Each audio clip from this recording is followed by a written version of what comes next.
Hey everyone, I'm Nicole Formosa, editor of Bike Magazine. I'm here with Lacey Kemp and Ryan Palmer, and we're at the Bible of Bike Test in Marquette, Michigan. And we are talking about the Yeti SB5 LR. And the LR stands for Lunch Ride.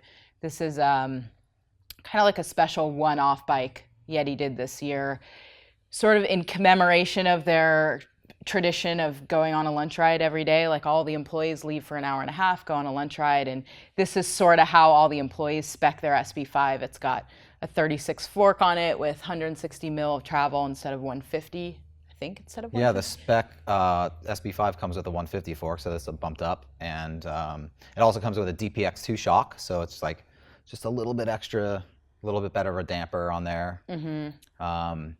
Yeah, and that extra travel in the front sort of like we thought might make this a little bit more of an all-mountain-y bike, right? Like the SB5, very trail.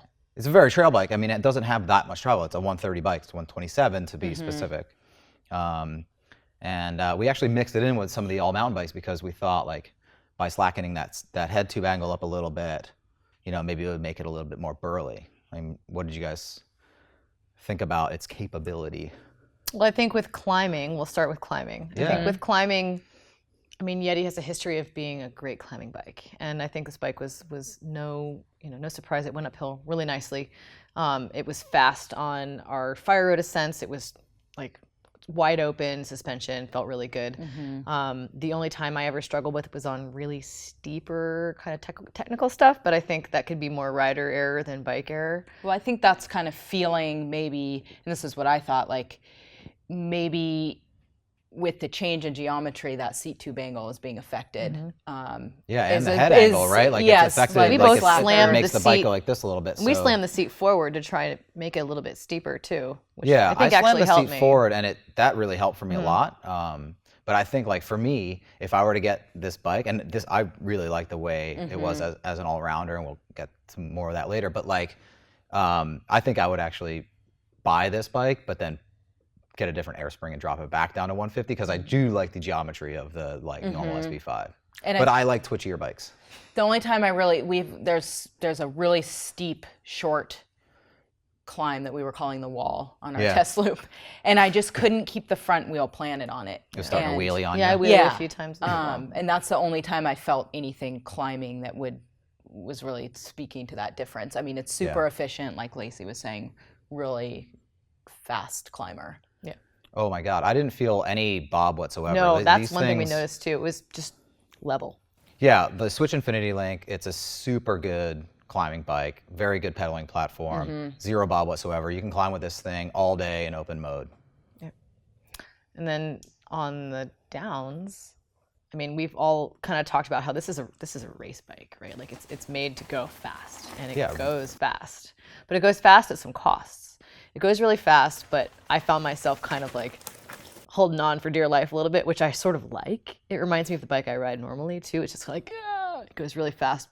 I don't know that you love this bike at speed as much as I did, but I thought it descended well, for sure. You definitely, we tested the SB5 last year, and you feel that extra suspension, definitely.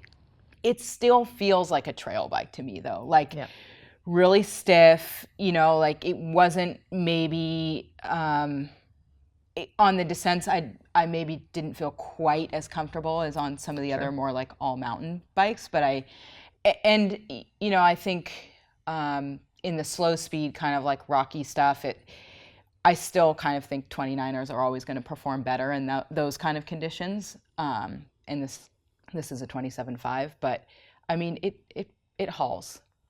Yeah, I kind of equate it more like it's like a rally car with super stiff suspension, and like some of the other bikes maybe are more like Baja trucks, like they're more cloud-like, more absorbing. Exactly. And this bike is like, it's got the support, right? Like you can like really push it into corners, like does really well and like catch berms and stuff like that because it's not bottoming out on you. It does feel like the suspension feels deep, but it's not like the plushest thing in the whole world, right? But consider that it's, we sort of stuck it in the all mountain category because of this particular build. Normally the SB5 would definitely be a trail bike, right?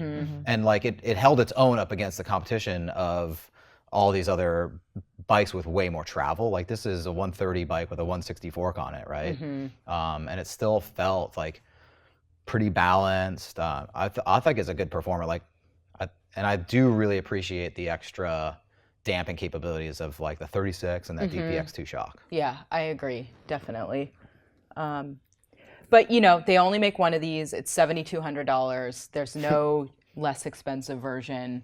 So I mean, it's got, you know, it's really nice. It has top quality parts on it, but you're definitely going to pay for it. Okay, so it's a $7,200 bike. Knowing that and knowing how it rides, who do you think Spike's really marketed for?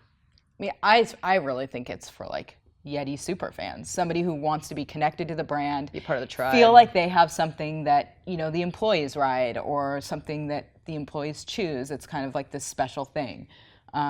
It's a couple $100 more than the regular SB5, so I mean the premium for it is not that much.